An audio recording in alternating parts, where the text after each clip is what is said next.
Bueno, buenas noches, estamos acá reunidos, primera charla del ciclo de charla del año este. Nos va a acompañar Ale Pachoqui, la primera charla de formación de pilotos para sacar dudas de todo lo que sería el crecimiento de los pilotos. Así que bueno, cualquier duda que tengan, cualquier pregunta, pueden ir escribiendo, se la vamos a ir transmitiendo a él. Y bueno, la idea es que sea un espacio para compartir, para aprender y sobre todo para encontrarnos. Bueno, gracias Ale por esto. Gracias Juanito. Buenas noches. Esperen, no sé si se ve todavía. A ver si. ¿Qué? ¿No salió nada de lo que dijo Juanito? Sí. Sí. Bueno amigos, sepan entender que estamos tratando de compaginar esto para poder compartirlo con todos nuestros colegas de los otros clubes también tratando de fomentar que esto se contagie, porque esta también es una gran manera de aprender de la experiencia de los viejos pilotos y de los viejos instructores como yo también. De paso me presento para los que no me conocen, para los pilotos nuevos, que ya que esta charla está dirigida para ellos. Yo soy Ale Pachoqui, soy instructor de la Federación Argentina de Vuelo Libre en la modalidad parapente. Hace 34 años que vuelo ininterrumpidamente y la idea es que poder transmitir la experiencia que tenemos los viejos pilotos a los nuevos pilotos. Por favor, los que están conectados por ahí y están accediendo a esta charla, es muy interesante para nosotros que ustedes nos pasen sus preguntas. Yo tengo unos temas preparados que les van a venir bien seguramente a muchos, pero sería genial que nos acerquen sus preguntas, que nos manden sus preguntas. Sus preguntas van, Emi, entran por el chat. Sí, por el chat. Bueno, de paso darle las gracias a los chicos de la subcomisión Bolsón, del Club Alas, a mis colegas instructores, que acá ya nomás estoy viendo dos. Está Mariela Guzmán Livingston y está el Manu Canale, que son grandes pilotos y grandes instructores, también con mucha trayectoria. Así que bueno, vamos a empezar entonces. Yo voy a empezar hablando de algo que para los pilotos nuevos es sumamente enigmático para la mayoría, que son las velocidades con las que uno maneja un parapente. La velocidad suelo y la velocidad aire. Quiero empezar con este tema que es tan importante, porque después quiero irme hacia otro tema muy importante que es el gradiente de viento. Para muchos estas palabras son chino básico. Perdónenme, me voy a sacar esta gorra que estoy transpirando. Como les decía, que para muchos pilotos es medio chino básico eso del gradiente, ¿viste? Y todos me dicen que me tengo que cuidar en el gradiente, que me tengo que cuidar del gradiente, y yo no sé qué mongo es el gradiente. Así que vamos a empezar con el tema de las velocidades. Nosotros tenemos dos velocidades en el parapente a tener en cuenta. Una es nuestra velocidad aire, que es la velocidad que nosotros vamos a percibir en nuestra cara, es la velocidad con la que nos movemos dentro de la masa de aire. Y la otra velocidad es la velocidad suelo, que también es muy importante. Nosotros entendamos esto, ¿no? Que estamos volando en la aeronave más limitada que inventó el hombre de todas.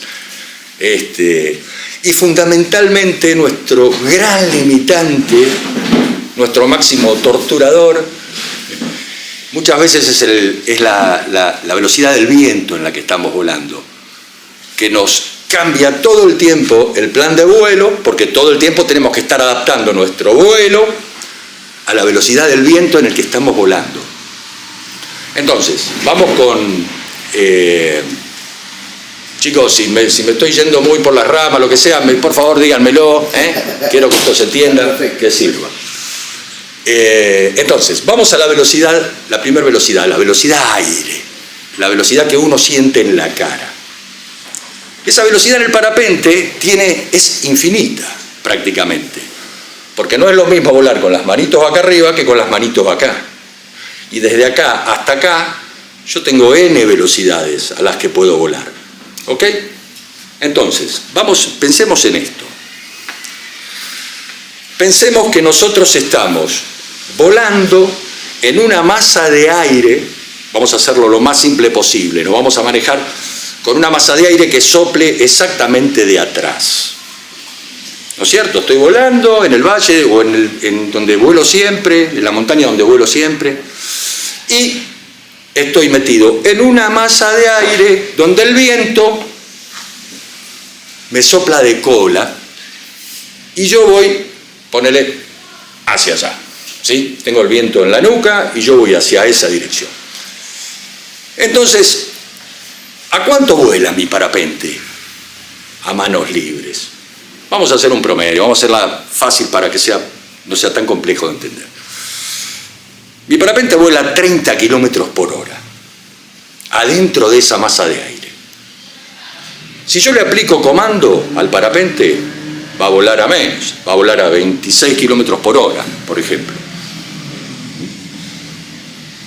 Entonces, yo estoy en la masa de aire que me está soplando de cola, ¿sí? O de costado, o de frente. ¿Eso va a modificar la velocidad de mi parapente? Que el viento se esté moviendo para cualquier lado donde yo estoy volando, ¿va a modificar la velocidad a la que yo me manejo dentro de la masa de aire? Olvídense del entorno, olvídense del contexto, olvídense de las montañas, del suelo, del cielo, de todo. Ustedes están adentro de una masa de aire, donde su velocidad la determinan ustedes con la altura de sus manos, básicamente, o con el acelerador si lo usaran. Entonces, volvemos al temita. Si yo tengo un viento que me está soplando de cola, ¿sí? Y yo voy con mi parapente a 30 kilómetros por hora, mi velocidad de aire va a ser diferente que si ese viento estuviera de frente o si ese viento estuviera de costado. No. Mi velocidad siempre va a ser la misma, amigos. Estoy en una burbuja, imagínenselo así, estoy en una burbuja de aire donde mi parapentito se va a mover a la velocidad que yo se lo permita o que yo le indique. No importa lo que pase. Ese viento que vamos a sentir en la cara, el famoso viento relativo, que todos lo hemos respondido alguna vez en alguna pregunta de examen de licencia, está generado por la velocidad de mi parapente en esa masa de aire. ¿Ok? Esa siempre va a ser mi velocidad aire. ¿Qué tengo que tener en cuenta yo en cuanto a mi velocidad de aire? Es simple. Lo que tengo que tener en cuenta es que mi parapente siempre esté volando. Porque si yo me voy de mambo con los comandos, mi velocidad de aire va a desaparecer. ¿Cómo me voy a dar cuenta de eso? ¿Cómo me voy a dar cuenta de que me estoy yendo de mambo con los comandos? Estoy muy frenado. Por ejemplo, girando en una térmica chiquitita. ¿El aire que sentís en la cara? Claro. Ese va a ser el primer indicador. Yo voy a sentir que el viento relativo merma. Cada vez es menor, cada vez es inferior, cada vez es menos. Atención, primera alerta. ¿Viste? Levanto la manito, por la duda levanto la manito, en principio. Si puedo, si me lo permite el relieve, ¿no es cierto?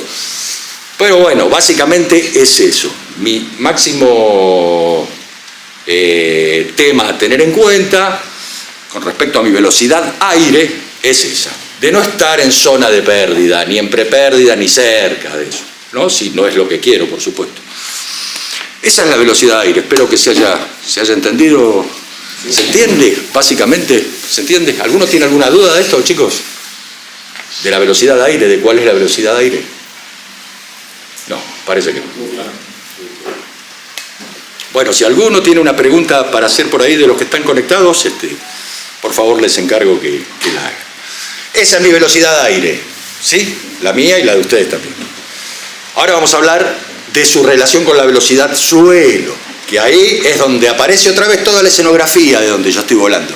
Aparecen las montañas, aparece el suelo, aparece el cielo, ¿no? Entonces, ¿qué pasa si yo voy 20 kilómetros por hora, perdón, 20 kilómetros por hora estoy en pérdida, a 30, 35, 35, 40 kilómetros por hora hacia el norte, ¿sí?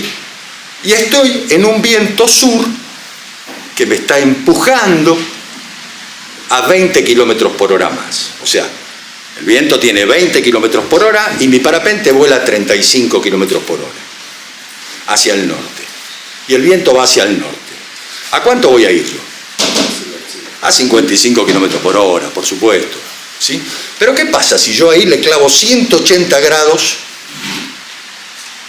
a mi vuelo y voy exactamente en la dirección contraria? O sea, en el ejemplo que estamos dando sería contra el viento. Exactamente. Mi velocidad suelo va a ser de 15 kilómetros por hora. Y ahí es donde entra la limitación de nuestro querido parapente. ¿En qué? Con un viento de 20 kilómetros por hora, yo voy a avanzar a 15 kilómetros por hora en contra del viento. Entonces, la velocidad suelo a mí fundamentalmente me sirve para seguir volando o quedarme en un punto e ir a aterrizar. Mi velocidad suelo la tengo en cuenta cuando voy a aterrizar. O, por ejemplo, cuando voy a cruzar un valle, cuando voy a empezar con una transición. Entonces ahí yo veo a ver qué velocidad suelo tengo y qué distancia tengo que recorrer hasta donde yo quiero ir en esa transición, y si me va a dar, porque muchas veces el viento no te va a dejar ir hacia donde vos querés ir y tenés que buscar otra estrategia si querés ir por ahí. Entonces, mi velocidad de aire es la de mi parapente, es la que yo me muevo en el aire. Mi velocidad suelo es lo que yo observo que va pasando en base a la dirección que yo quiero ir y en base a lo que pasa con esa masa de aire en la que yo estoy volando, ¿no? Si me va a permitir o no me va a permitir ir. A todos nos gusta ir a 70, 80 kilómetros por hora con viento de cola, si nos estamos alejando, si estamos volando una distancia. Pero resulta que cuando llegamos al valle de la esquina, el otro valle tiene el viento al revés. Y ahí quedamos pegados. Entonces hay que buscar otra estrategia. Hay que buscar otra manera de salir de ahí. Hay que posicionarse. Muchas veces hay que volver atrás. Hay que rescindir unos kilómetros ganados en nuestro vuelo, volver atrás a mi zona segura, donde yo voy a estar piola, donde sé que hay buenas térmicas para poder subir más, como para poder buscar dónde está aliviado ese viento en contra que voy a tener para cruzar ese valle y poder encararlo otra vez. ¿Se entiende? Sí. ¿Estamos? Díganme, chicos, díganme. Si no se entiende, díganme así. ¿Se Acá hay entiende? una pregunta, Pacho. Bueno, métele, que son pasteles. Dice Roberto, yo he estado en Calpuco frenado del todo, volando en velocidad cero mucho tiempo y el parapente no entra en pérdida. ¿Por qué? Buenísimo. ¿Cómo se llama el amigo? Roberto Antonio Guerra. Roberto, el de Valdivia, ¿será? No sé. Bueno, claro, perfecto lo que me decís, exactamente. Hay algo que a los brasileros que vuelan en la playa les gusta mucho hacer, que es el backfly. Creo que el backfly le llaman o algo así, ¿no? Que a volar para atrás. Porque vos, tu velocidad suelo era 0 y tu vela estaba perfectamente volando con el poco freno que le pusiste, porque tu velocidad de aire de frente, de la brisa del mar, equiparaba exactamente la velocidad de tu parapente. Vos, ¿qué haces? Le buscás. Si vos sabés que tu parapente, ponele, por acá ya no está bueno tenerlo porque se pone medio baboso, ¿viste? Entonces, tú le clavaste un comandito por acá y viste que te quedabas ahí pegado. Y te podías quedar así todo el día si querías. Era exactamente eso, amigo. Es el equilibrio que logra la velocidad de tu parapente y la velocidad del viento que vos tenés de frente. Entonces mirá el piso y está en 0. ¿Se entiende? Sí. Buenísimo.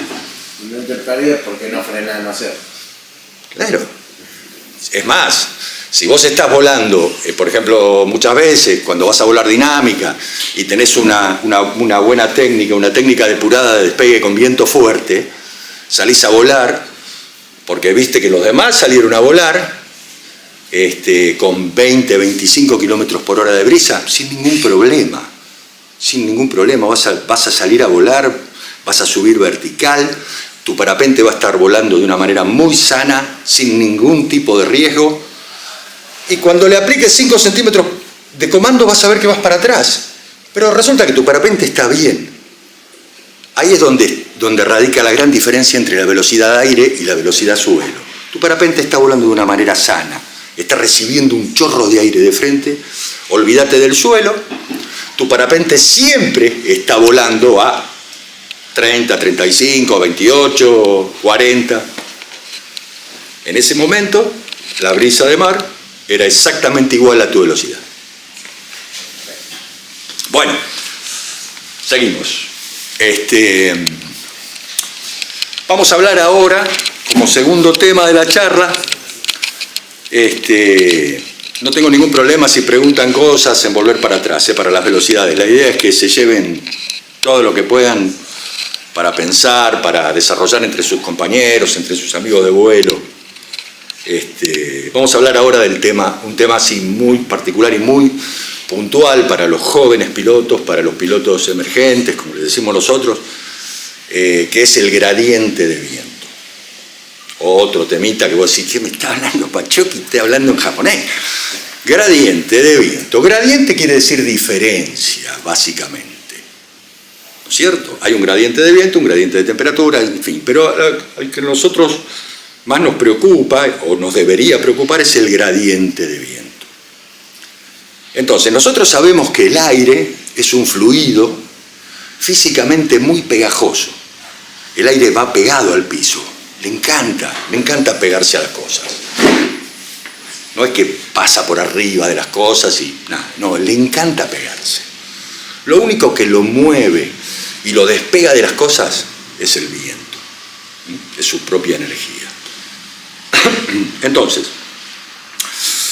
nosotros decimos guarda, lo escucho decir a Luri decir por la radio, guarda que hay mucho gradiente hoy, ¿viste? Y yo quedo tin, rebotando, no sé qué carajo me está diciendo.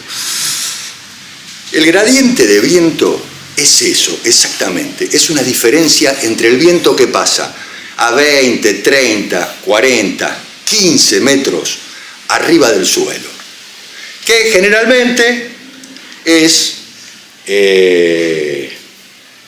aproximadamente el doble del viento que nosotros vamos a sentir si estamos parados en el piso. Uno está parado en el piso, en el suelo, y siente el viento en la cara y dice, bueno, hay 10 kilómetros por hora de viento, está todo bien. Probablemente a 25 metros de altura haya 20, 25 kilómetros por hora de viento. ¿Por qué pasa eso? Por eso que les dije recién, porque el aire es muy pegajoso y se pega a las cosas. ¿Viste? No es que la barrera de Álamos, aquella que tenemos por allá delante del aterrizaje, está parando el viento, como te dicen algunos, no. El viento que está en el piso es pegajoso, se va enroscando en el suelo, se va estirando, se va dilatando según agarra una zona fresca de una sombra o una zona caliente de una insolación. Entonces, ¿qué pasa? Yo vengo a aterrizar a este lugar, ¿no es cierto?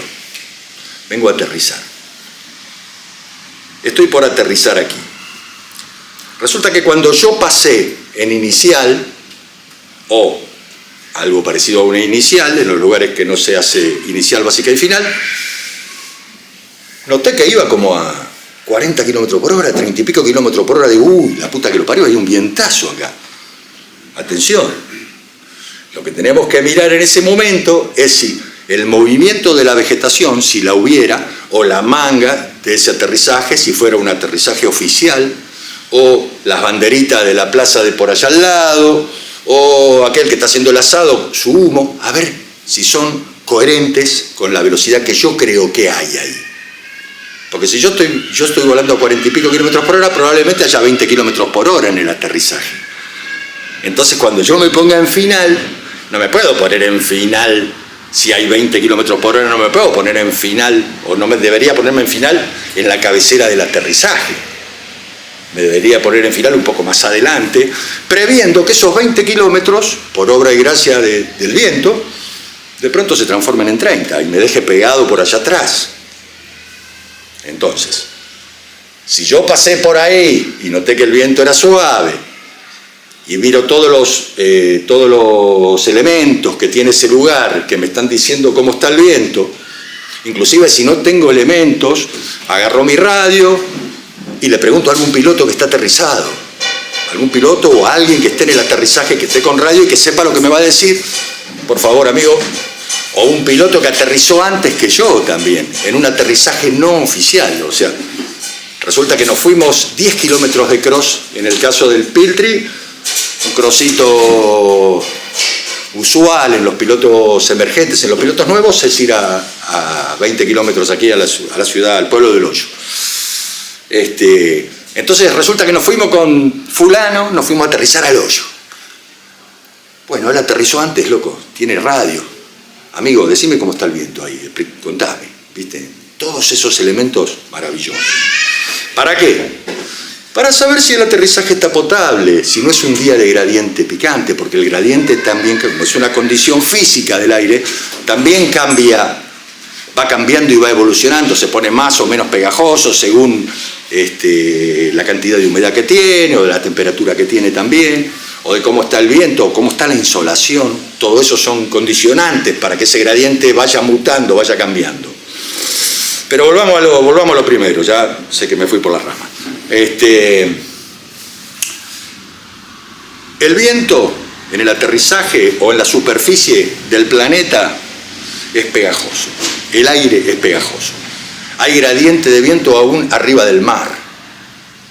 En el mar también hay un gradiente de viento, no muy significativo, pero sí hay diferencia. Y ahora vamos a lo que más me interesa, después de toda esta perorata del gradiente, de la pegajosidad del aire. ¿Qué tengo que hacer yo para evitar que el gradiente me perjudique en mi aterrizaje?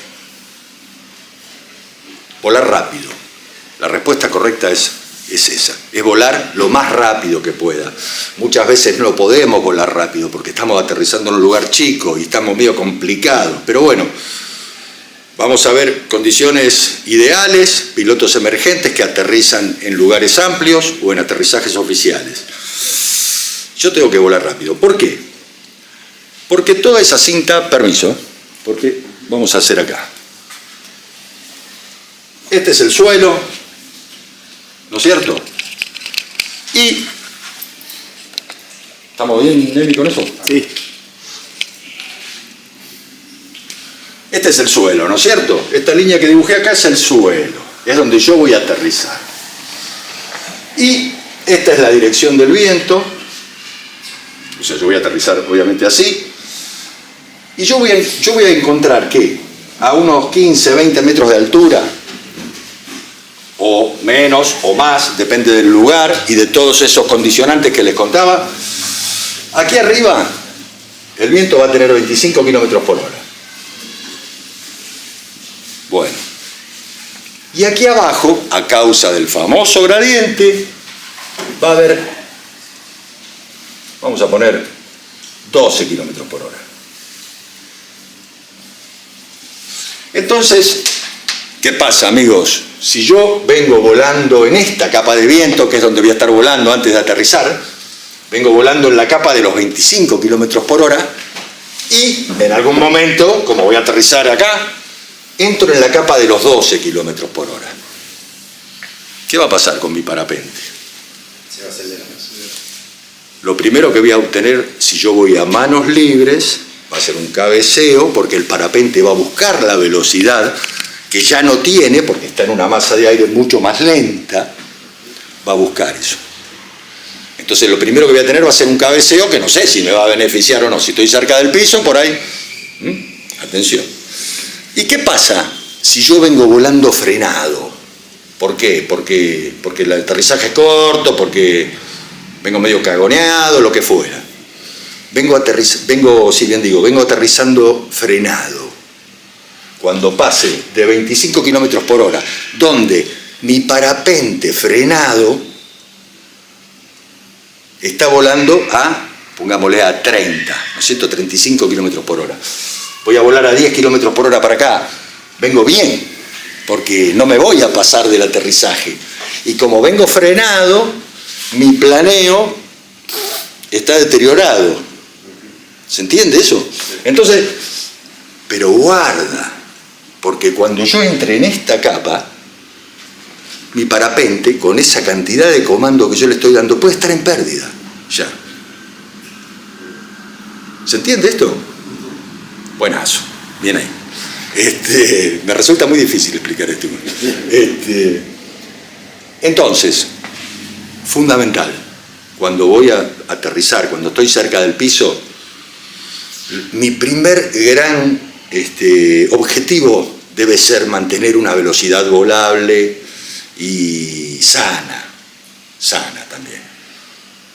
Las velas, por más que sean básicas, siempre te muestran, y sobre todo cuando son muy básicas, siempre te muestran hacia dónde van. Si ustedes provocan una pérdida, seguramente lo primero que les va a mostrar el ala es cómo se llueven los suspentes. Los suspentes empiezan a formar como copitas en los anclajes de los suspentes. Eso te está mostrando que el perfil aerodinámico de mi parapente se está deteriorando rápidamente.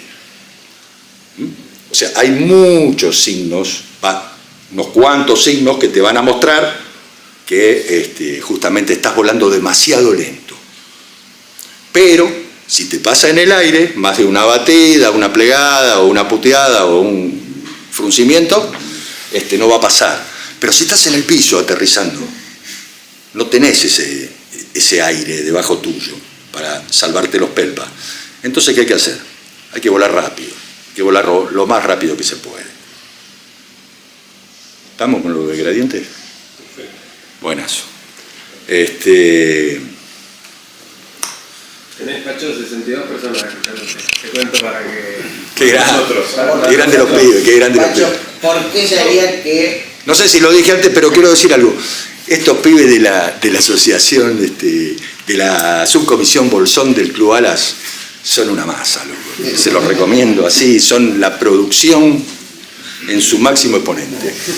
Estaría genial que desde los clubes, desde los conglomerados de personas, desde las escuelas, de los que se juntan en Zárate, o ahí la gente de Juan Hurtado, que ya me llamó también, que están ahí conectados, lo hagan también.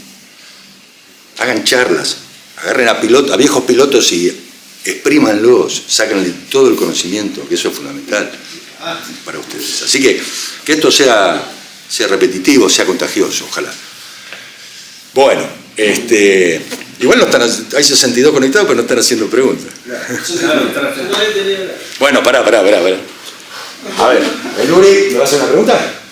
Sí, pero... escuché. En realidad, mientras contabas veces, pensaba, si vos tenés un aparato en la manga, por ejemplo, de rollito, Sí. que no es tan alta, ¿no? Y suponete que viste que en el aero está el pino, que tiene una manga también bastante alta, ¿no? Para poner dos alturas. Si vos ahí tenés un aparato que mida la velocidad del viento, ¿no te sirve un poco para anticiparte a lo que pueda suceder cuando aterrizás? Básicamente la cosa es siempre lo mismo. Tenemos o sea, no es que qué cagada con esto, nos vamos a morir todos. No, tenemos un método para evitar esa historia, que es manejar nuestra gran gama de velocidades dentro del rango pequeño que tenemos, nuestra gran gama de velocidades. Tenés que ser, para meter un parapente en pérdida, aterrizando, tenés que estar muy desconectado de tu vela, brother, ¿viste? El día que metas una pérdida en el aire, te vas a dar cuenta, ¿viste? Es como el primer día que tiras tu paracaídas de emergencia. Terminás diciendo, mira esto. Nada. Ok. La cara de Toby. Cuando tu parapente empiece a insinuar que está volando lento, te vas a dar cuenta al toque. La dureza de los comandos, ¿no? Manu, me estaba olvidando de eso, fundamentalmente eso. La conexión que tiene que tener nuestra cabecita. Por eso hay que estar bien lúcido para volar. Hay que estar pila, loco, hay que tener toda la cabeza para volar. Vos tenés que salir a volar todos los días con toda tu cabeza. No podés permitirte no estar al 100% con tu cabeza. porque tu cabeza es tu mejor herramienta volando. Sí, te puede doler la cintura, podés tener un esguince de la pata, lo que quieras, pero tu cabeza tiene que estar impecable para volar, amigo. Porque esas cosas, todos esos datos son fundamentales. Lo primero que te va a pasar es que los comandos se van a aflojar. Vas a notar va a parar la resistencia, ¿viste? ¿Viste? Las manitos se van a ir abajo. Ahí está tu cabeza atrás, ¿viste? Estoy cerca de la pérdida. Ya te vas a dar cuenta, más en las velas intermedias, básicas que volamos nosotros, los que no somos competidores o grandes pilotos XC, los comandos son un detalle fundamental, la presión en la mano, sentir lo que nos dice el parapente. Cuando el parapente empieza a ponerse baboso, que está perdiendo sustentación por una falta de velocidad, ya sea por el gradiente o porque lo traigo muy frenado, lo primero que te va a pasar va a ser que las manos se van a aflojar, lo primero. Y en ese caso, la subida, ¿cómo tiene que ser? Mano rápida, arriba, sí, mano rápida, dejar que la vela bata, que busque su velocidad, que es lo que necesita. Necesita ir a buscar un poco de velocidad. ¡Fum! Va, el péndulo después acompaña ahí, las manitos arriba y nos vamos. Siempre y cuando no es entrar en pérdida, ¿no? Si estás cerca del piso estás en un problema, por eso hago hincapié en este tema, ¿viste? Porque si vos estás cerca del piso estás en problemas. Porque esa batida te puede estrellar contra el piso. Entonces, por eso mismo rompemos los instructores en que hay que volar rápido cerca del piso. Rápido me refiero a las manitos lo más arriba posible. ¿Por qué dijiste ahí, cuando dijiste que pasa de la velocidad de 25 kilómetros a 12, sí, está más fácil de entrar en pérdida? Tener el viento, porque vos venís frenado y entras, claro, pero vos entras en una masa de aire, vos venís frenado, ¿no es cierto? Sí. Entras en una masa de aire que se mueve mucho más lento, claro, mucho más quieta, capaz que ya estás en pérdida en ese momento, ¿entendés? Sí. Porque siempre la cosa aerodinámica depende del viento que le dé a tu perfil, a tu parapente. Freno de frente. Claro, yo vengo frenado, pum, y me meto en un aire tranca, ¿viste? Ahí, con mucho gradiente, o en un pozo ¿viste? Muchas veces en un pozo de aire. ¡Oh! Y ¿viste? Y te desplomas. No es muy común que esto pase, pero hay que saberlo para que no nos pase. Y ahí la solución sería darle velocidad sí. Y entrar en esa tabasa. Claro, tenés que ir rápido, porque en realidad, cuando el parapente está en prepérdida, cuando vos soltás los comandos para que el parapente tome velocidad y vuelva a volar de una manera sana, las abatidas son importantes. Claro. Por ahí estás cerca del piso y te comes el piso. Tengo una pregunta acá, Pacho. Señor. Se habla mucho de la inestabilidad de usar acelerador cerca del piso. ¿Podés explayar un poco ese concepto? Y de paso, ¿qué implicancias tiene si hay gradiente y necesitas penetrar con acelerador? Pacho, ¿quería hablar más cerca? ¿Perdón? Hablar más cerca, así se escucha más fuerte. Dale, buenísimo. Me quedé pensando, para mí no es inestable el perfil acelerado, todo lo contrario, en realidad. Los perfiles nuevos se comportan de una manera aerodinámicamente más sana, acelerando un poco, que frenándolo, que sacándole reacción todo el tiempo, ¿viste? Que sacándole voluntad al parapente. Pero me parece que la pregunta es si está pisando el acelerador. Claro, él me dice de aterrizar, pero no sé. ¿Puedo decir por el cambio de ángulo de incidencia? Claro, no cambia el ángulo de incidencia. Últimamente se está poniendo de moda en el mundo llegar a la final, llegar al flare acelerado a fondo. Las velas de alto rendimiento dan un espectáculo maravilloso, genial. ¿Viste? No, la verdad que yo no sé, tal vez algún colega mío le encuentre otra cosa. Yo no sé, no creo que el perfil acelerado sea inestable, ni cerca del piso ni lejos del piso. Pero posibilita que pueda venir una plegada con un cambio brusco del ángulo de incidencia. Por supuesto. la vela acelerada. Claro. ¿Qué es lo que pasa? hacen? De hecho, a veces atajar la plegada soltando el acelerador nomás. Claro, seguro. Sí, hay un riesgo de plegada frontal. Sí, tengo que decir que sí. Hay un leve, o sea, aumenta el riesgo de plegada frontal acelerando. Por el gradiente.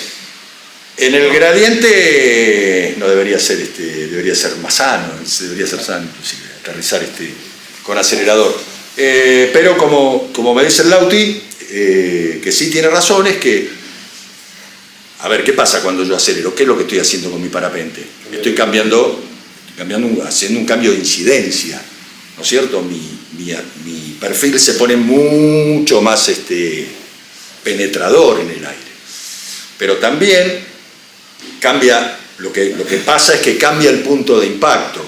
Que el punto de impacto es donde le pega el primer filete de aire a mi parapente. Mientras yo voy a la velocidad normal por la que el desarrollador lo hizo para que vuele bien mi parapente, el punto de impacto va a estar en una zona que va a ser muy sana. Cuando yo acelere, ese punto de impacto va a migrar hacia el extra 2, porque yo lo que estoy haciendo es haciendo esto con mi perfil, va a migrar hacia el extra 2 y estamos más cerca de la frontal, pero también no sucede cada vez que aceleramos, ¿no? Si no, nadie aceleraría. Sí, ¿alguna más? ¿Hay alguna otra? No. No. Esto, pero Sí. no sé si iría con... Pregunta, es el momento. ¿Cómo sería una forma fácil de practicar un flare?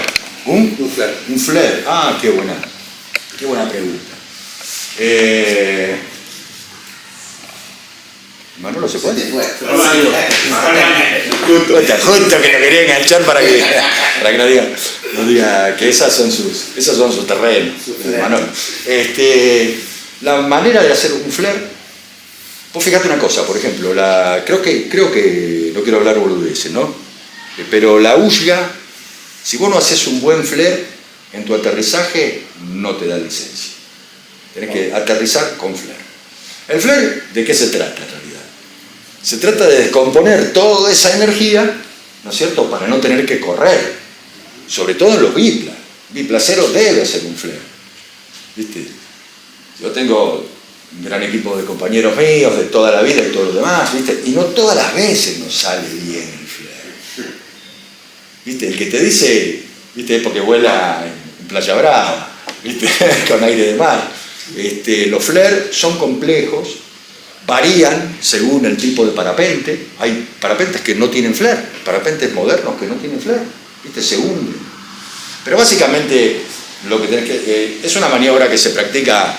A ver, que se practica con un instructor también, y esta charla está dirigida también a pilotos nuevos, ¿no? Pero básicamente es, cuando vos venís en final, le metés comando a tu parapente, depende del parapente que sea, depende del rango que sea, y cuando a vos te parece, lo soltás para que el parapente vaya adelante, agarre energía, y toda esa energía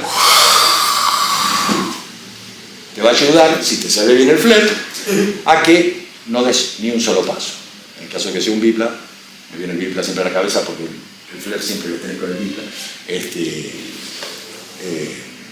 mucho más complejo. Habla más fuerte, María, habla más fuerte por favor para que te escuchen los de ella. Dale. Que te toca la próxima. Tiene que ver con el péndulo de profundidad, el conocimiento del péndulo de profundidad de tu vela, las etapas. Y la velocidad en la que va. Así que practicando delfín es la mejor forma sin estar en los puntos extremos. Pero bueno, esa práctica va a variar mucho si tenés o no un gradiente. Y el viento Va a cambiar si tiene o no un gradiente. Cambia constantemente dependiendo de la condición meteorológica. Tengas un gradiente, tengas térmica, tengas viento fuerte, viento suave, va a estar cambiando. Y va al conocimiento de tu parapente con respecto a todos esos temas. Claro, pero me refiero de aplicarlo durante el aterrizaje. Nunca es exacto, siempre va a depender de la condición meteorológica. Siempre es diferente. Del lugar que vos te estás ejecutando. La altura a la que le hagas también va para cargar la condición del Sí, y el tiempo que vos estés con el freno, por ejemplo, y lo largues también, o sea, es el tiempo de tu parapente y la fuerza en la que vos lo estás haciendo. Y también con la velocidad, ¿no? Porque también con la velocidad. Con Por el eso, parece que te vas a estrellar contra el piso, venía a fondo, tocando, frena. Ahí, eso tiene que ver. Y son también, pienso, ¿no? Dos velocidades, porque estás cambiando la velocidad del conjunto dividiéndola en dos. Cuando haces un flare, la vela va a ir a una velocidad y el piloto va a ir a otra, en un momento del péndulo. bien, Es que eso es lo... Perdón, Es que eso es justamente el desarrollo de aprender a hacer esa maniobra, que es tan importante hacerla. Es exactamente eso, es entender, según la altura que tengo, cuándo lo tengo que soltar para hacer una curva buena. Porque, a ver, yo, por ejemplo, el bipla que tenía antes, que era un Advance, era muy noble, tenía un flare a prueba de movimientos, ¿viste? Era perfecto.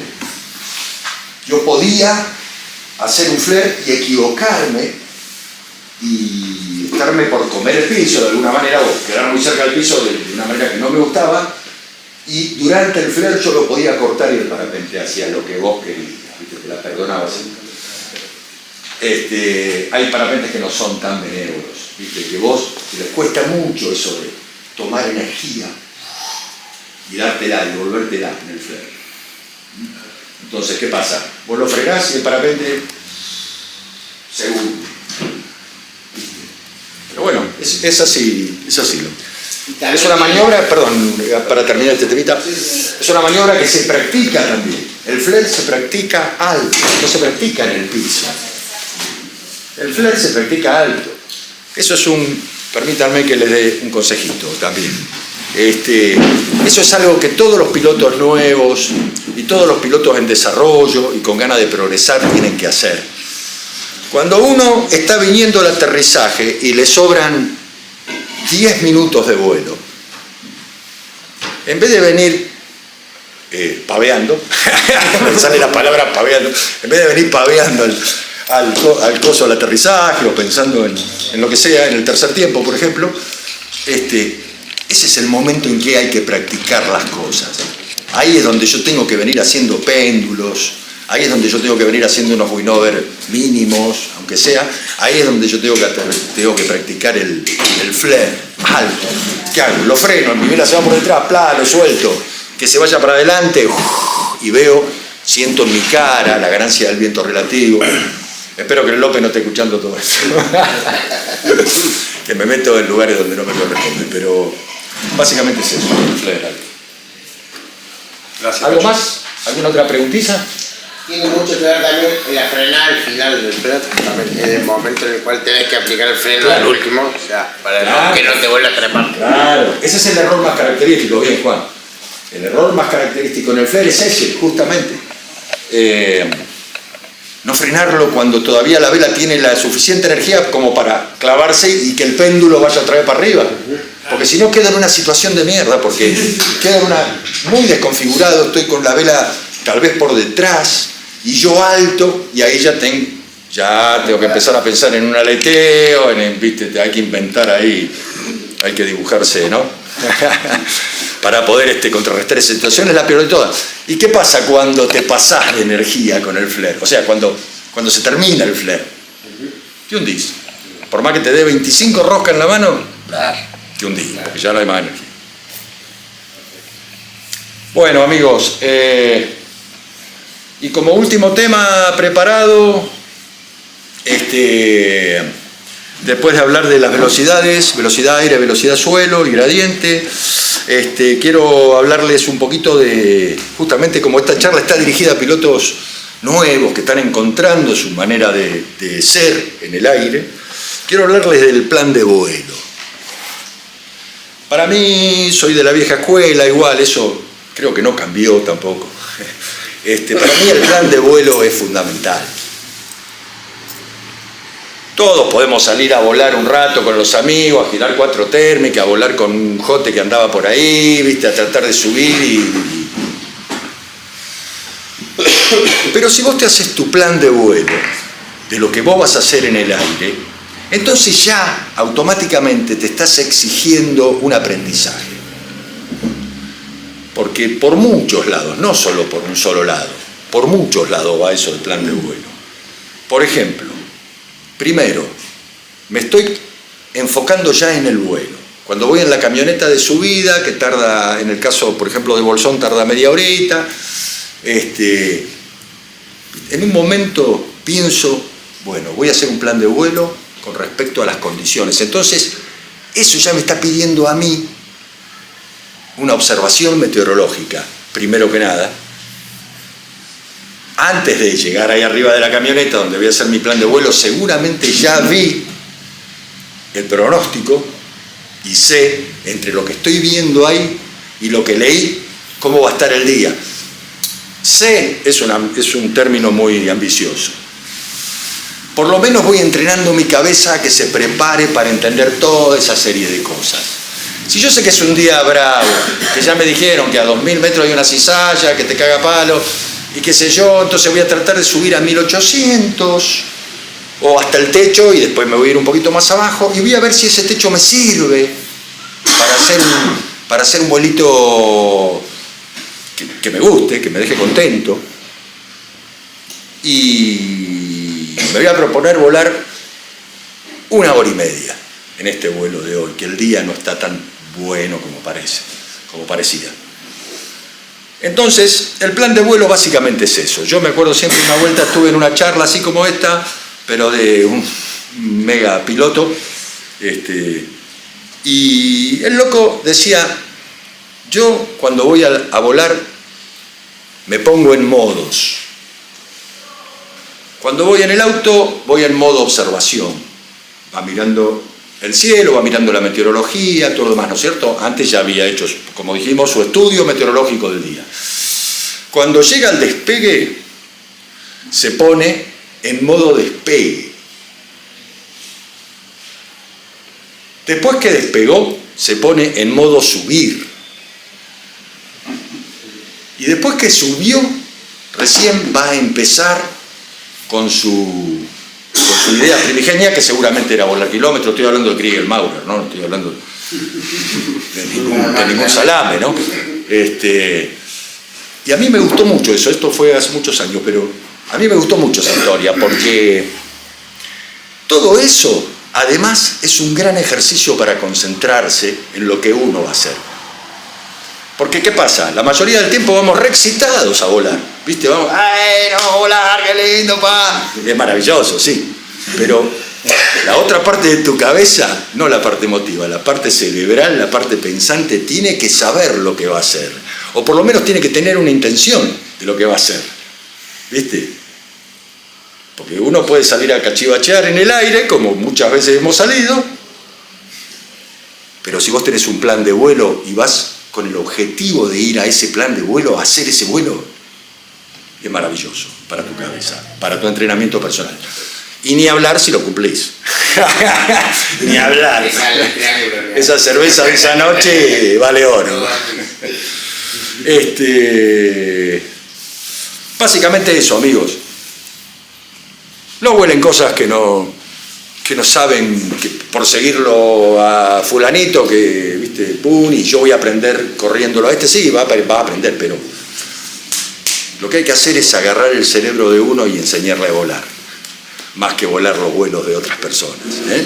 Y todo eso se logra ¿con qué? Con estas cosas, con ejercicio, con plan de vuelo, con cabeza, con cuidarse. Esa noche anterior me voy a dormir temprano, al otro día me levanto y me clavo un desayuno copado para tener energía, y cuando salgo a volar no me olvido de ponerme la bananita ahí en el bolsillo de la silla, porque muchas veces me va a encantar. Por supuesto que ya tengo mi agua en el Camelback. ¿Por qué? Porque si está canche, porque si el aire está catingudo, se me va a secar la boca. Entonces, todas esas cosas hacen al crecimiento de los pilotos, chicos. Y no me quiero extender. Estos ciclos de charlas van a ser muchos. Así que no me quiero extender más. Estos eran mis temas. Les agradezco de corazón. Preguntas.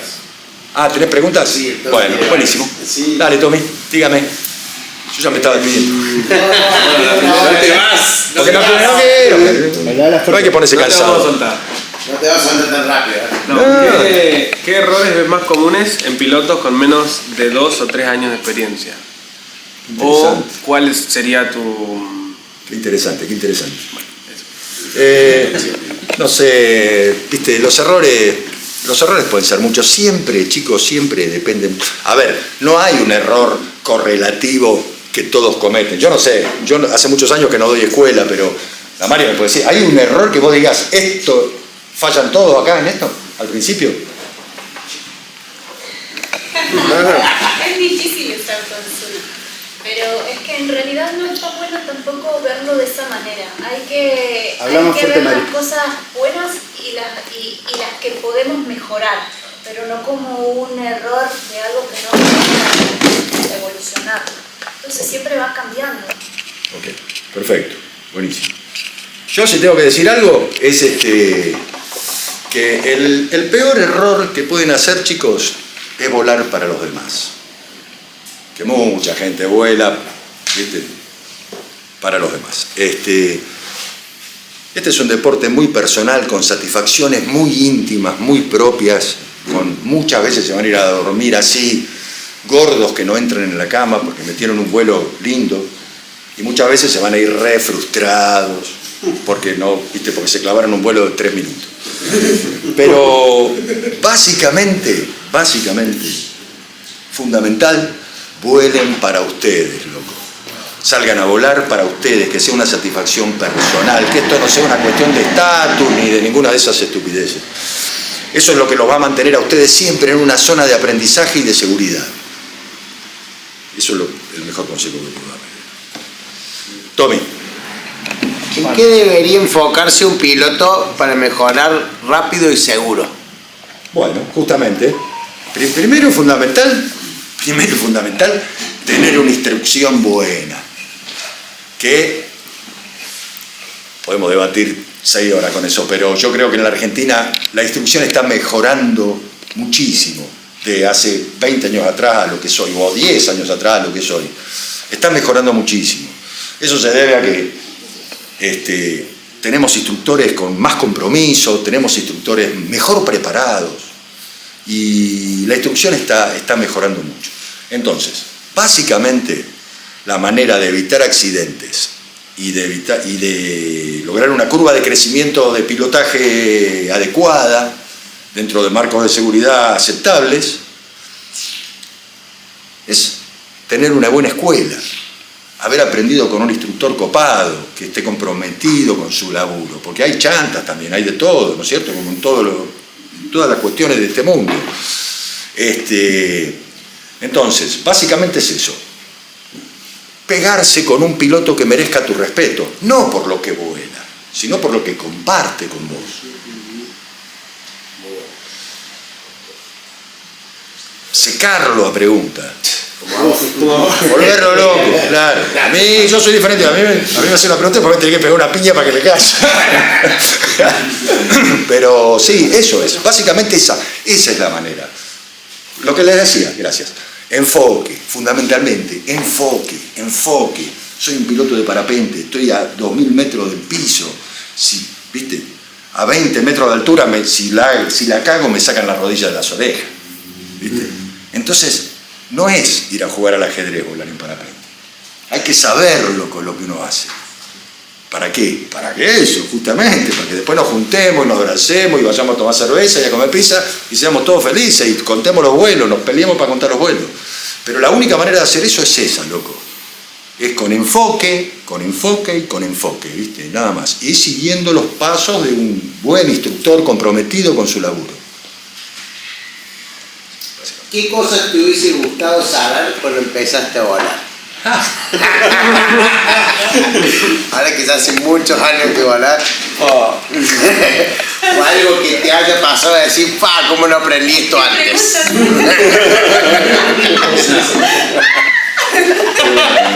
No, me vienen tantas cosas a la cabeza que no sé cuál contar.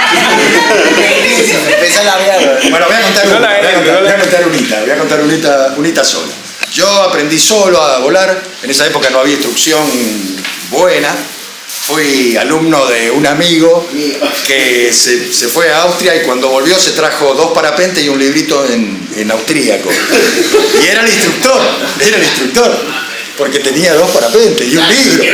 Claro, y era el instructor. Igualmente fue bastante bueno, ¿no? Como instructor, porque era, como no sabía ni lo que decía, ni ninguno de nosotros tampoco, y estamos todos vivos, claro, ¿viste? De alguna manera el sucu nos tenía miles de horas inflando, y eso se ve que nos sirvió, ¿viste? En algún punto nos sirvió. Pero básicamente por esa falta de instrucción que les digo, que les cuento, recuerdo una vez volando dinámica en Ushuaia, en la playa, en una montañita ahí de 70 metros que se subía a 200 metros más o menos en dinámica, el viento aumentó, yo ignoraba todo. Yo lo único que sabía era salir a volar y hacer pianitos de 15 segundos, más o menos, hasta la playa, de esos 70 metros, ¿no? 20 segundos. Y a veces iba ahí y volaba y hacía 12 pianitos de eso. Subía a la montañita y otra. Un día apareció el viento. Y el viento estaba bueno, el viento, ¿viste? Se ve que estaba bueno, ahora lo pienso, ¿no? Y en vez de ir para abajo, fui para arriba. Fui para arriba y para atrás. Para arriba y para atrás. Y por supuesto, me empecé a asustar. Dije, uy, boludo, ¿y ahora qué hago? Yo veía que cada vez estaba más alto, estaba re solo. Y yo, se ve que en algún lado alguien, no sé cómo, me había dicho lo de las orejas. Que hubiera sido un gran error meter orejas, pero igual. Yo quería meter orejas, pero no sabía ni de dónde se agarraban los suspentes de las orejas. Entonces agarraba los suspentes de los estábilos y los tiraba así, y la vela hacía y no entraba, no entraba las orejas.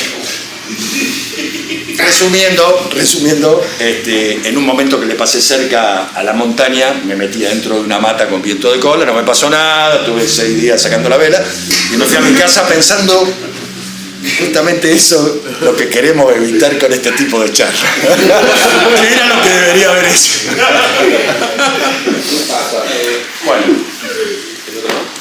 Nada, chicos, hay mucha información ahora, hay mucha gente dando cursos de progresión que le llaman ahora, ¿viste? Hay gente muy capa con eso, igual, donde uno puede hacer un crecimiento exponencial también. Hay mucha información, hay mucha lectura. Lean. La diferencia que hace a un piloto excelente, un piloto Nobel y un piloto más o menos, es lo que aprende, loco, es lo que lee el tipo, ¿viste? Lo que lee, lo que sabe de meteorología. Un piloto que se precie de tal se tiene que poder anticipar media hora a lo que va a pasar meteorológicamente hablando. Hacia ahí tienen que apuntar, ¿viste? Y después tienen que juntar preguntas. Ustedes se preguntan algo, primero tienen los libros, después tienen a su instructor, después lo tienen al Pachoqui, lo tienen a Mariela, lo tienen al Manu. Hay 200.000 pilotos que van a estar muy gustosos de responder sus dudas. Nadie les va a cortar la cara. Así que a meterle, a estudiar y a volar, ¿no? Para volar, como decimos con el Manu, para volar hay que volar. No queda otra, ¿viste? Hay que volar. Cuanto más vuelen, mejor van a volar también, pero dentro de estos contextos, ¿no? ¿Qué tan importante es el instinto y la confianza y la seguridad en lo que uno presiente, en lo que está sucediendo, y escuchar justamente eso, ¿no? El instinto de cada uno en el vuelo? ¿Cuántas veces te han pasado de situaciones y cosas que tu instinto te dijo que te dejas hacer tal cosa? Eso, Juanito, lo vamos a hablar la semana que viene en la charla de la Marie. Marielita, aprovecho ya para invitarlos para este ciclo de charlas que estamos intentando compartir con ustedes. La semana que viene Mariela Guzmán Livingston, Marielita para mí porque la conozco de chiquita, va a dar una muy interesante charla, sobre todo sobre los miedos, sobre el manejo del miedo y la psicología del vuelo, que es tan importante. ¿Y qué tan importante es un curso SIP para pilotos que están progresando? Fundamental. Fundamental. Vamos a hacer una charla con el Nacho también. Muy buena, fundamental. El SIP, amigos, es antes y después de. Es así de simple. Se lo dicen todos los pilotos. Acá hay muchos pilotos que tienen menos de 6, 7 años. Por eso creo que es algo para remarcar en muchos pilotos. Sin duda, no lo duden. Si pueden hacer un SID y tienen una fecha, háganlo. Es el mejor dinero que van a poder invertir. Y no es uno, no es uno, cada tanto hay que hacerlo. Además eso, ¿no? No es que haces uno en tu vida, ¿no? Yo en estos 35 años debo haber hecho unos 6, 7 por ahí. Hay que hacerlo. Cuando uno cambia de vela y la vela por ahí se te complica, te das cuenta que estás medio corto para esa vela. ¿Viste? Decís, uy, mierda, ¿viste? Esta vela me está haciendo cosas que yo no termino de entender. Bueno, vamos a hacerla allá con el López, con el Nachito, con el Fede. Encima tenemos, esos 3 que le nombré son tremendos animales dando cursos así, ¿viste? ¿Viste? No es que te van a robar la plata. Todo lo contrario, te van a llenar de conocimiento. Y tu manera de volar, antes y después del SIP, va a cambiar radicalmente. Fundamental, Juan. Sí, 100%. Fundamental. Sí. Me cambió el vuelo después del curso. Para las categorías profesionales de nuestro escalafón, que todos sabemos, ¿no? N3, N4, N1, N2, N3, N4, N5, biplaza e instructor. N5, biplaza e instructor, hasta hace pocos años requerían tener un SIP, de hecho. Un SIP normal para la categoría N5 y un SIP avanzado para la categoría de biplaza. Después con los años nos quedamos sin instructores SIP y el país estuvo haciendo agua con eso bastante tiempo, pero afortunadamente ahora lo tenemos a Nachito Ortiz allá en Tucumán, que está muy enfocado en eso y es un capo, realmente ese pibe es un capo. Y al Fede Tuyango, que es un animal también. Así que, nada, chicos, inviertan esa guita ahí que le va a venir bajo. Pregunta. Sí. Primero, Ale Ojeda dice, está más gordo Pachoki. ¿Dónde? ¿Qué es eso? En la cámara. En la cámara. Dame la cámara. Me la llevo. Y después dice, ¿cuáles son 4 cosas que consideras las más importantes del pilotaje activo? O que deberíamos como iniciantes saber leer y corregir durante el vuelo. Mira qué interesante pregunta, ¿no? Apenas me la hiciste, Tommy, lo primero que me vino a la cabeza es justamente algo que lo escucho a los instructores siempre, diciéndole, aflojale con las manos y metele al cuerpo. Aflojale con las manos y metele al cuerpo. ¿Viste? Son las dos cosas. Yo no soy instructor de pilotaje, realmente lo tengo que decir porque es así, no soy un experto en pilotaje. Pero sí sé que un parapente no se conduce, no se vuela con las manos. El parapente se vuela con el cuerpo y después lo termino con las manos, si lo necesito. ¿Viste? No es que yo me siento como una bolsa de papa ahí adentro y le doy de acá. No, mi vuelo tiene que ser ahí, pa, sin, pum, pa, tú, moviéndote, entendiendo lo que hace tu parapente, tratando de no frenar nada. Cuanto más frenamos, más deterioramos nuestro perfil, peor vuela nuestro parapente. Es la verdad de la milanesa esa. No hay otra vuelta que darle. Si yo lo que quiero es que mi parapente no se mueva, y bueno, entonces me voy a una calecita. El aire se mueve. La magia de nuestro aparato volador es que se deforma con el aire. Esa es su gran virtud, su gran magia. El parapente se mueve todo el tiempo. Yo no lo tengo que estar frenando y corrigiendo todo el tiempo. Porque en realidad lo que le estoy diciendo, cada vez que lo estoy frenando, le estoy diciendo no volé. Hay que dejarlo volar. Y la corrección tiene que ser mínima, tiene que ser con el cuerpo. A veces sí, hay que meterle un huascazo porque se viene un plegador, pero ¿viste? Solamente ahí. Si no, hay que hacer eso, hay que dejar volar. Hay que dejar volar el parapente. Los parapentes modernos vuelan mejor rápido que lento. Antes no. Cuando yo empecé a volar, la mejor fineza que tenía un parapente era con 10, 15 centímetros de comando en las manos. Después con los años fue manos arriba, manos libres. Y hoy día, la mayoría de los parapentes vuelan mejor, acelerados, levemente acelerados, un poco acelerados, 15, 20%, 10%, vuelan mejor, tienen mejor planeo. Y te das cuenta cuando llevas volando mucho, te das cuenta que el parapente vuela mejor acelerándolo. A nivel seguridad te estoy diciendo, no te estoy diciendo a nivel prestación. Te das cuenta que tu parapente va mejor cuando va rápido. Bueno, eso. Tengo una. Sí. Esto lo dijiste recién. Atajar una batida, por ejemplo. Sí. Siendo piloto nuevo me ha pasado así, de pegarme un que otro sorete y cómo tendríamos que reaccionar frente a una plegada, a una batida, o sea, son cosas distintas, pero a una plegada primero. Lo primero que tenés que pensar es en tu trayectoria. Eso es lo Más fuerte, más fuerte. Más fuerte porque no se escucha. Hay mucha gente. Sí. En una plegada lo primero que tenés que pensar es en una trayectoria. Hacia dónde vas. Y después ver de cómo resolver la situación. Y si hablamos de prevenirla, ¿hay alguna manera que La prevención viene... sentir algo que está por entrar la plegada? Sí. Es que eso cambia dependiendo de la vela que vos estés volando y la situación en la que te encuentres. Y el conocimiento que vos tengas sobre todo. Pero sí, el parapente te avisa cuando va a pegar. Y depende de tu de tu sensación, de la forma de percepción, ahí está, de cómo la vas a No, y me parece que volvemos al mismo de hoy, que tiene que ver con el entrenamiento de los péndulos y cuándo va a batir esa vela. Totalmente. Y es el mismo que hablábamos con el flare. Totalmente. No necesariamente una plegada viene por una batida igual de todas maneras, ¿no? Pero sí tiene una sensación que te transmite. Pero cuando tenés una plegada, lo primero que vos tenés que pensar es en tu trayectoria y después ver cómo vas a solucionar esa situación. Generalmente la mayor cantidad de accidentes por ahí ocurren por no prevenir, no anticipar algo que está por suceder.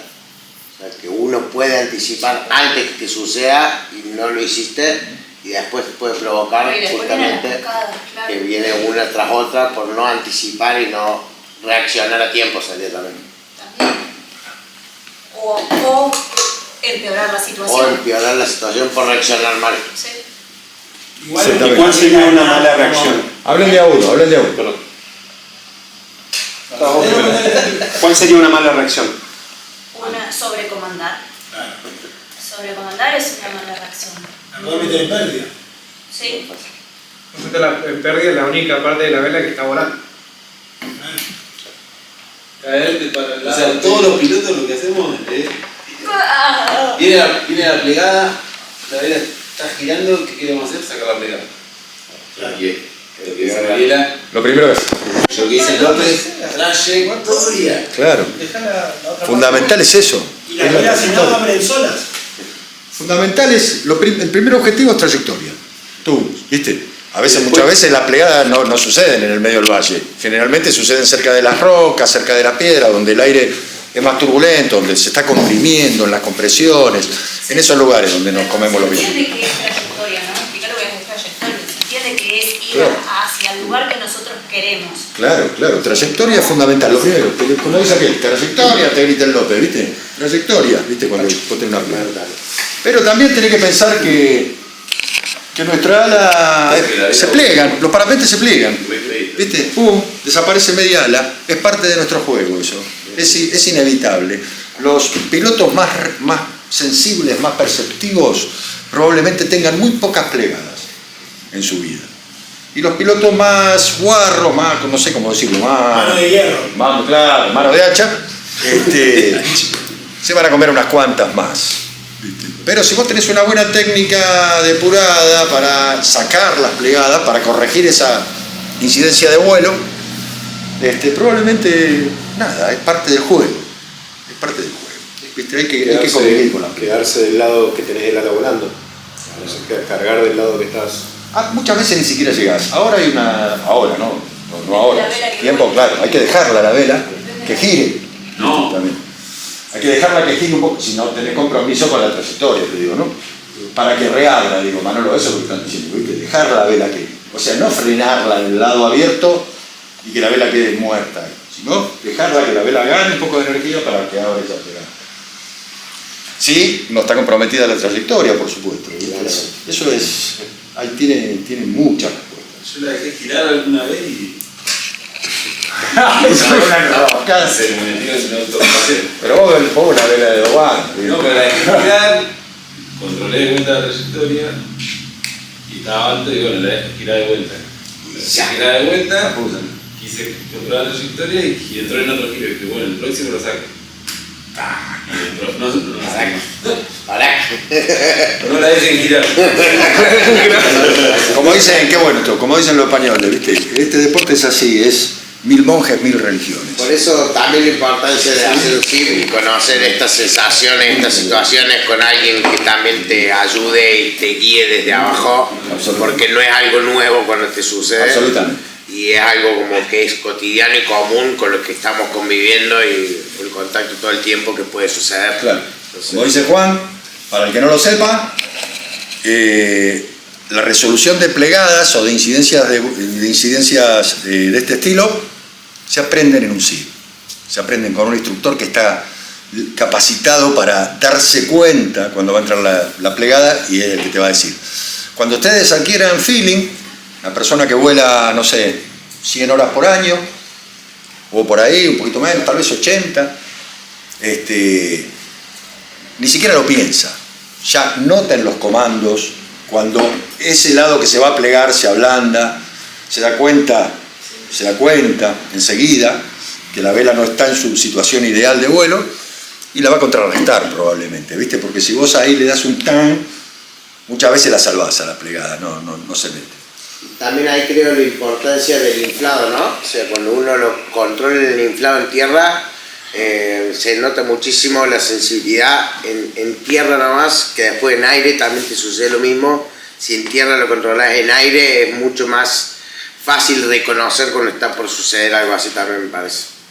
El inflar en tierra creo que es algo que todos los pilotos deberían hacer mucho porque es lo que más feeling y conocimiento a la vela te da. Exactamente. Como recomiendo mano siempre, ande inflar. Creo que es clave. Yo me acuerdo siempre por allá por los 90, por los 90 y pico, los 2000, ahí en el 2000, principio del siglo, había un gran piloto en el mundo que era Hans Bollinger, que fue un tipo que fue campeón del mundo 300 veces. Un animal, era distintivo, era así como Maurer, Hans Bollinger se llamaba. Y el tipo, en una revista, que era la única manera de enterarse de las cosas en esa época, recomendaba eso, Juan. El flaco tenía, no sé, por decirte, no te quiero volasear, pero tenía 2 o 3 campeonatos del mundo. El chabón iba a inflar. Fue algo que se este año que me pareció muy... Nunca hay que dejar de inflar. Correcto, increíble. Si precisas inflar y se despegar, pero no es lo mismo tener la sensibilidad al punto de saber lo que está sucediendo y después en el aire cuando te sucede, decir lo mismo que me pasa en tierra. Sí. Y poder resolver mucho mejor y más fácil. Por eso, es un deporte con compromiso. También puede existir el piloto dominguero que va a volar una vez por mes, un domingo, y va a volar 5 veces por año, y probablemente va a volar toda la vida, va a hacer vuelos normalcitos, pequeños o acotados, pero va a ser feliz, que es lo principal, lo demás es todo chamullo. Y va a estar el tipo que se va a enloquecer, que se va a posicionar, que se va a enfocar, y a los 5 años, 4 años de vuelo, 5 años de vuelo, va a meter un récord, como Juan Cruz Cabeza, por ejemplo, que es un piloto que tenemos acá en el sur, que yo le tomé la N3 hace 4 años, me parece, una cosa así. 3, menos. Claro, bueno, acaba de meter el récord, es la primera persona que vuela de los Andes hasta el mar, ¿no? Y se pasó de la gruta y hizo como 50 kilómetros más, porque llegó como a 2.800 al mar.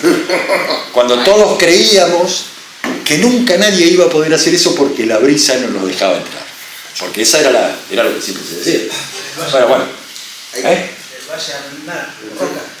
De Roca hasta la gruta, boludo. No, más allá de la gruta, como 50 kilómetros. Sí, San Antonio. Hasta San Antonio. Hay también la importancia de saber leer los pronósticos, de saber ver los vientos en todos los lugares. También una charla que va a dar Manu. ¿Sí? Pues se viene también otra de las charlas, va a ser... Poder aprender a leer mejor los pronósticos, que es algo fundamental, creo, cualquier piloto que quiera salir a volar tiene que saber ver. Bueno, ¿ya estamos con las preguntas? Hay una pregunta más. Una pregunta más. Como iniciantes, ¿recomendás pegarnos a un solo instructor o probar con varios para enriquecer nuestro aprendizaje? Qué buena pregunta, depende del instructor que te toque. Como te dije, ¿viste? Este deporte es muy nuevo, en la Argentina los cambios tardan 25 años, y considero desde mis ojos de viejo piloto que la instrucción en la Argentina está mejorando muchísimo, pero no en todos los casos, porque todavía quedamos muchos instructores de la vieja guardia y algunos que no van a cambiar. Pero claro, amigo, claro, sí, todo lo que vos puedas aprender, esa es la riqueza tuya. ¿Viste? Tu inversión en el parapente no es el ala, ni la silla, ni el arnés, ni el handy. Es ir a hacer cursos, aprender, comprar libros, leer, meterle. ¿Viste? Agarrar a uno que te dé bola, que sepa lo que dice y que te saque las dudas. Realmente eso hace la diferencia. El que pueda sacar información. 3 libros, 5 libros. No, ¿Querés que diga 3 libros? Y bueno, mirá, ahora hay mucha literatura para ver. Hay literatura entretenida, como 50 maneras de volar mejor, para leerlo, para saber lo que vive un piloto. Igual se aprende mucho de ese libro, pero básicamente hay literatura muy puntual. Los libros de Burkhard Marsten, que ahora están todos traducidos al español, son los que más nos gustan. La verdad, el tipo es tan técnico y es tan claro para hablar. Burkhard Marsten se llama, es un alemán que también es un viejo piloto que ha escrito libros como Vuelo de distancia, Vuelo térmico, que son libros de lectura obligatoria. No podés dejar de leer eso porque no querés, porque los querés leer. ¿Alguno que haya leído vos que te haya servido mucho? Sí, en otras épocas, cuando no estaban estos libros, nosotros aprendimos con Iniciación de Aubert, que traducido por Mario, ¿cómo se llama? Se me fue el apellido de Mario, del grupo. Mario Arqué, sí. Ese libro, el de Iniciación, que todavía sigue dando vuelta, debe ser la edición 25 ya más o menos, y el segundo gran libro, que a mí todavía aún me sigue gustando leerlo de vez en cuando, ¿viste? O agarrarlo y hojearlo, es Visitar el cielo. Visitar el cielo es un libro maravilloso que te explica cosas de meteorología, y cuando te leíste toda la página y no entendiste un sorete, no entendiste nada de todo lo que leíste, la volvés a releer y entendiste la mitad. Al lado hay un ejemplo de lo que te está enseñando esta página en vuelo, contada por un piloto. Entonces el libro es muy ameno para leer, es muy entretenido y muy interesante. ¿Cómo se llama? Visitar el cielo. Visitar el cielo. Mari, el libro uno de ¿Cuál? no sé, Bueno, el caballito de batalla que yo uso es el de Iniciación. ¿El de Iniciación? Sí, Mario Arqué. Mario Arqué, claro. Sí. La última edición está re buena. Yo siempre lo que digo es que está buenísimo volver a las raíces. Cuando de repente hay confusión y hay dudas y todo, es bajar y volver a empezar para poder resolver, reiniciar. Y la verdad que ese libro está muy bueno. Todavía sigue siendo súper vigente. Sí. Súper vigente. Sí. Es el caballito de batalla que se usa. ¿Y vos, Manu? El que me gustó mucho, 50 maneras de volar. Tenés que hablar más fuerte, Manu. El de 50 maneras de volar diferentes de Blue Goldman me gustó mucho. Y el otro que me gustó muchísimo fue el último de Anton Schiller. Para alpinismo. Para alpinismo, una Ese no lo leí.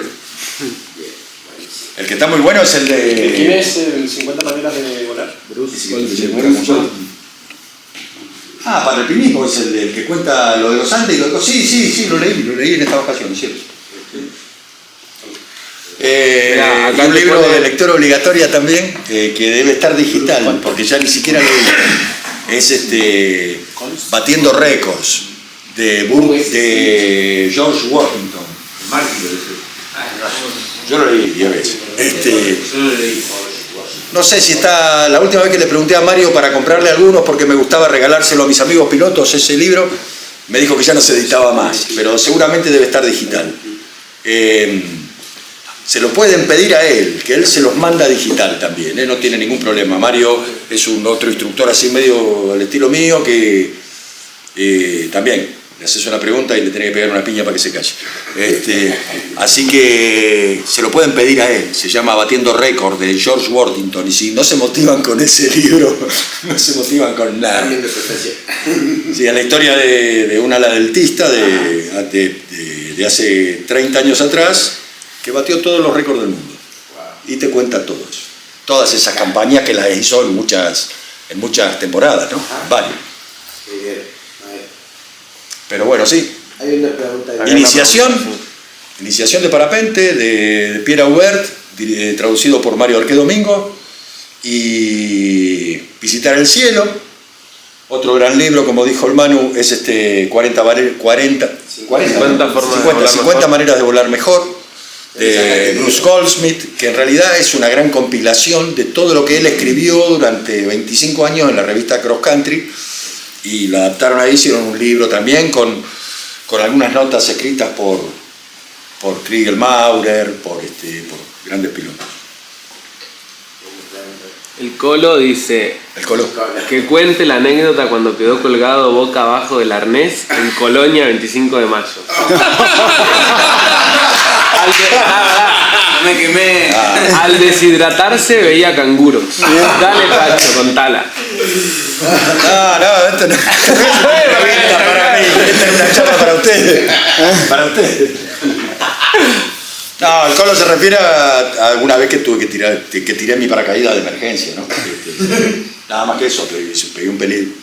O sea, pasé por arriba de la vela, caía dentro de la vela y... Fuiste casi el primero en hacerlo. Qué miedo. Después volé, bueno, después de esa experiencia yo ya era un piloto hecho, estábamos en un desierto tratando de hacer, se hizo el récord argentino en ese año. Yo hice mi vuelo más largo también ahí, que después no lo volví a superar porque me di cuenta en realidad que no me interesaban los kilómetros, que el vuelo para mí empezaba a ser otra cosa. En ese momento lo que definía un piloto bueno de un piloto más o menos era el kilómetro volado. Claro. Y en ese momento era ese el objetivo, pero después apareció la acrobacia en el parapente, apareció la minivela, aparecieron muchas otras cosas que lo hicieron mucho más copado, más entretenido y más amplio ese deporte. Pero sí, bueno, sí. Y otra vez también que aterricé en ese desierto ahí, me insolé, tuve que caminar como 6 horas hasta donde me podían recoger y vi canguros. Y estábamos en La Pampa. No podía ser canguro. No sé qué tomaste, No, me insolé. Bueno, amigos. Bueno, yo tenía una... Sí, dale. Con respecto al gradiente, entiendo que también podría ser al revés, ¿no? La condición, que arriba haya menos viento y abajo más. ¿O no? No. Si bien el viento en un valle, si hay un viento frío, o sea, si hay un viento más frío que la masa de aire, porque te entró un viento de algún lado, una lonja de viento de algún lado, una cinta de viento, podría llegar a suceder eso, que abajo esté más fuerte que arriba. Pero eso no es gradiente. El gradiente es esa situación que yo te digo. La duda era qué factores provocan un mayor gradiente, ¿no? O sea, hablamos por ahí la condición del gradiente, pero qué factores... Sabés que ese tema es un tema muy discutido. A ver, como decimos, lógicamente si lo pensamos, un terreno muy accidentado, con mucha vegetación de diferentes alturas, claro, con una brisa, digamos, fuerte ahí, ¿viste? Con un aire húmedo, en fin, hay factores que pueden llegar a, como te decía, ¿viste? A reducirlo o a aumentarlo. ¿Viste? Pero depende de demasiadas variables, ¿viste? Como para poder establecerlo, como para poder definirlo. Sí, vas a escuchar entre los viejos pilotos este es un lugar de mucho gradiente, o este es... No, gradiente no pasa nada con el Y gradiente. es algo que sucede más en lugares específicos que generalizado, ¿no? Sucede en todo el mundo, ¿eh? Sí, En sí, todo sí. el mundo hay gradiente. Pero digo, en lugares específicos no es que porque suceda en Arroyito un día a las 3 de la tarde, al mismo tiempo va a estar sucediendo en La aero. No. Es algo específico. No. Básicamente, mirá, imagínate lo que pasa en este valle, por ejemplo, con ese tema. Nosotros somos gustosos de ir a aterrizar al aero a las 3 de la tarde, porque yo prefiero lidiar con 25 kilómetros por hora de brisa en un lugar abierto, en la mitad del valle, que meterme con 12, 15 kilómetros por hora de brisa en Arroyito, con la brisa cruzada. Pero esas son vicisitudes nuestras, no del valle. Y va a ser distinto al viento que va a haber poner en el valle de Puyel, que se afila. O sea, va a cambiar y variar también en la dirección del valle. Si se estrecha, se va a acelerar mucho más y el gradiente también va a ser mucho más fuerte. Hay mil cosas. Por eso, Juanito, volviendo a lo que le decíamos a los nuevos pilotos, es fundamental que conozcan la lectura de los pronósticos, que son también cosas que se enseñan en algunos cursos, como los que da Eduardo Sánchez Granel, que es un lujo tener un tipo como Eduardo que sabe un camión con acoplado de meteorología, y de vez en cuando da cursos también, da cursos online de meteorología. Muy bueno. Son altamente recomendables, nunca nadie me dijo mal. Pero fundamentalmente es eso, es saber la meteorología, loco, ¿viste? Saber cómo. A ver, yo le pregunto, nadie va a ir a cruzar el Atlántico sin mirar el pronóstico. Un marino, ¿viste? Que se va en un velero. El tipo va a elegir una ruta donde el viento lo favorezca, donde las cosas sucedan dentro de su control, ¿viste? Si yo salgo a volar, y salgo a volar porque en el grupo de WhatsApp 5 dijeron vamos a volar, y no miro el pronóstico, grave error.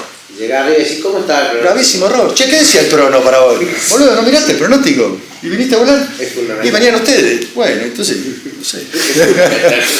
Es fundamental, amigo, el compromiso con eso. No volvemos otra vez al mismo tema. Pero es así, es fundamental el compromiso, ¿viste? Cada uno conoce sus limitaciones. Claro. Y al mejor cazador se le escapa la liebre acá, ¿eh? Por eso que cuanto más tengamos bajo el ala. Ahí, con respecto a la pregunta que hizo Ari recién.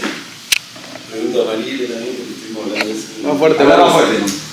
Con la pregunta que hizo Ari recién, con respecto al gradiente, que también lo estuvimos viendo en el curso API,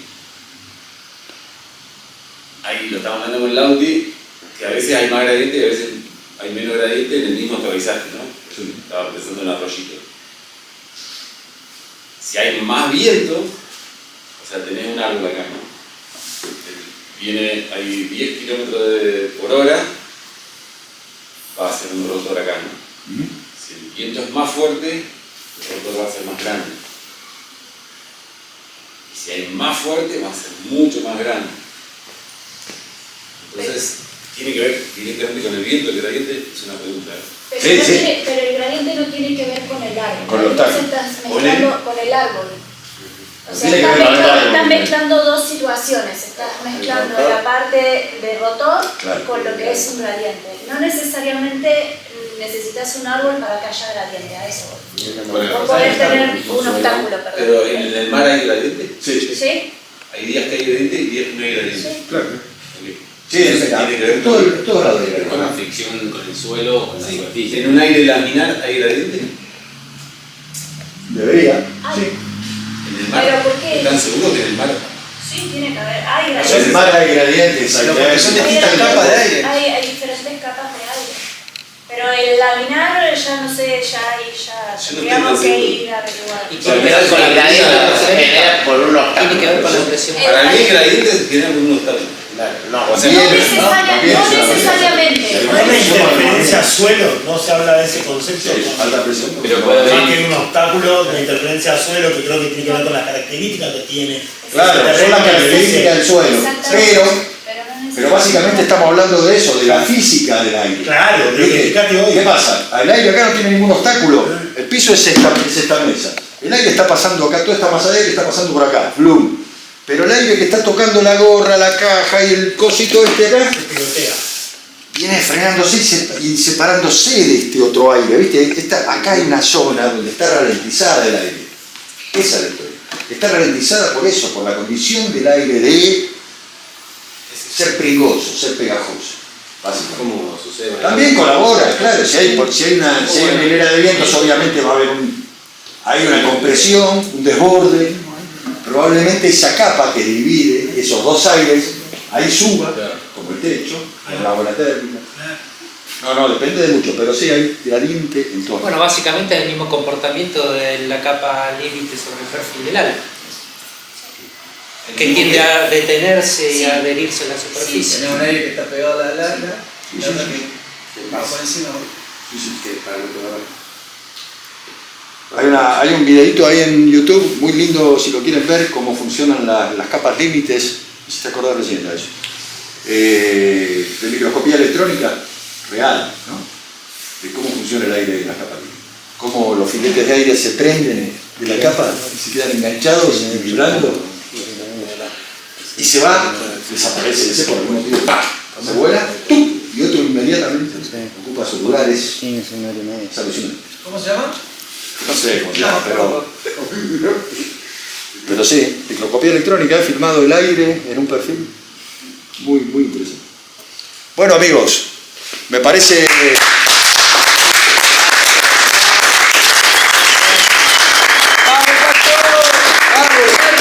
Darle las gracias, loco, a los chicos de la SUCO, mis compañeros de vuelo, que son divinos todos, loco, ¿viste? Son una masa, estos pibes quieren aprender, quieren volar más.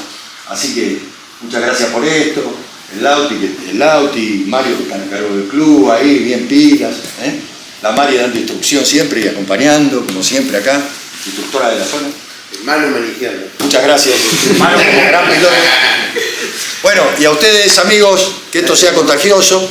Esténse atentos porque, como les digo, la semana que viene tenemos una charla muy interesante de psicología y de miedos y de esas cosas que todos estamos llenos y nos cuesta entender y llevar adelante en este deporte, a cargo de mi colega, de la otra instructora, Mariela, y después va a venir una del Manu, yo quiero que el Manu nos muestre su equipo de vuelo, que haga una charla que yo se la vi dar una vez con su arnés y que él nos diga realmente qué es lo que hay que llevar en un parapente cuando uno pretende irse de la zona de confort.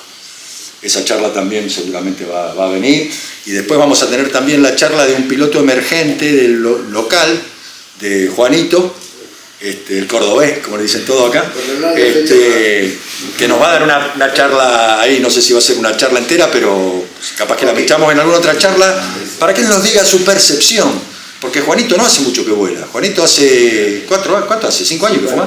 5 años hace que vuela, y ya tiene unos pedazos de vuelo, así que, nada, los invitamos a seguir con esto. Muchas gracias por su atención.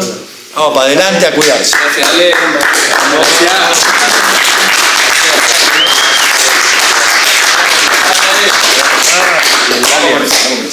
¿Cómo el cordobés acá al medio? ¿Salió? ¿Más o menos? ¿Salió? Sí, pará, no encerramos todavía. Bueno, les queremos agradecer a todos los que participaron, a todos los que nos apoyaron, a todos los que están siempre presentes ahí motivando, agitando y ayudándonos en todas. Esto es para simplemente difundir y que estemos más conectados, para que haya más información, para que todos volvemos mejor y más sanos, nos cuidemos entre todos. Cualquiera que quiera aportar, el aporte va a ser para justamente mejorar el despegue, aterrizaje, hacer el riego. Es simplemente voluntario, el que pueda, el que quiera, no es necesario ni obligatorio.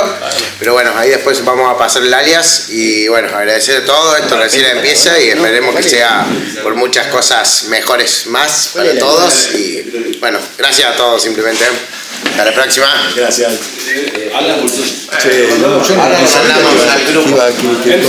Por eso no dije nada. Ahora sí pueden hablar tranquilo. No, todavía no contó. Bueno,